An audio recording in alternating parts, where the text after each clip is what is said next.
Depuis plusieurs semaines, le Palais de l'Unité vibre au rythme des audiences organisées par le ministre d'État, secrétaire général de la présidence de la République Ferdinand Ngongo. Dans un climat solennel mais empreint d'enthousiasme, des délégations venues des 10 régions du Cameroun se succèdent, portées par une même conviction. Paul Biya est le candidat naturel et incontestable de l'élection présidentielle du 12 octobre prochain. Parmi les premiers à franchir les grilles du Palais de l'Unité, les élites politiques et administratives de toute tendance, gouverneurs, maires, parlementaires et responsables régionaux sont venus affirmer leur disponibilité totale à œuvrer pour une victoire éclatante du chef de l'État Paul Biya au soir du 12 octobre prochain. Pour eux, Paul Biya reste le garant de l'unité nationale et de la continuité de l'État, une valeur cardinale dans un contexte géopolitique quelque peu perturbé. Les gardiens de la tradition ont également tenu à marquer leur fidélité. Porteurs des messages d'allégeance au président de la République, les chefs traditionnels, parés de leurs attributs, ont réitéré leur engagement à défendre la paix et l'harmonie sociale. Ils ont souligné que Paul Biya est, pour eux,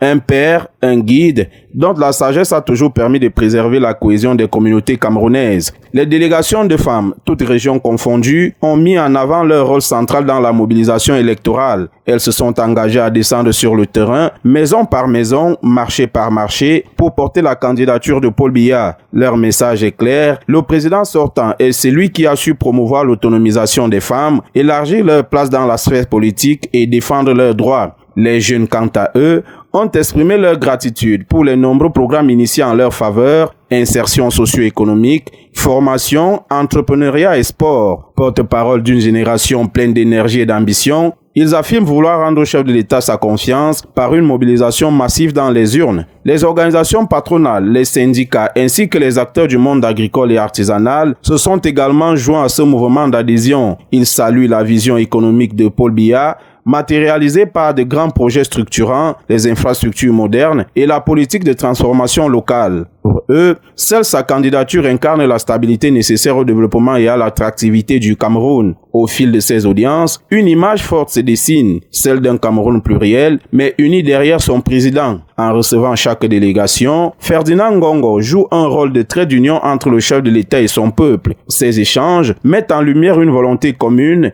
transformer le 12 octobre prochain en un plébiscite en faveur de Paul Biya. Au terme de ces rencontres qui vont sans doute se poursuivre, le message sera sans équivoque. Des campagnes aux grandes métropoles, des palais royaux aux associations de jeunes, un seul mot d'ordre circule, accompagner le président Paul Biya pour qu'il continue à écrire les pages de l'histoire du Cameroun. Le 12 octobre prochain, promettent les intervenants, les urnes reflèteront cette ferveur nationale, traduisant en vote massif les engagements entendus au Palais de l'Unité. Une véritable communion entre un peuple et son leader, entre une nation et son président.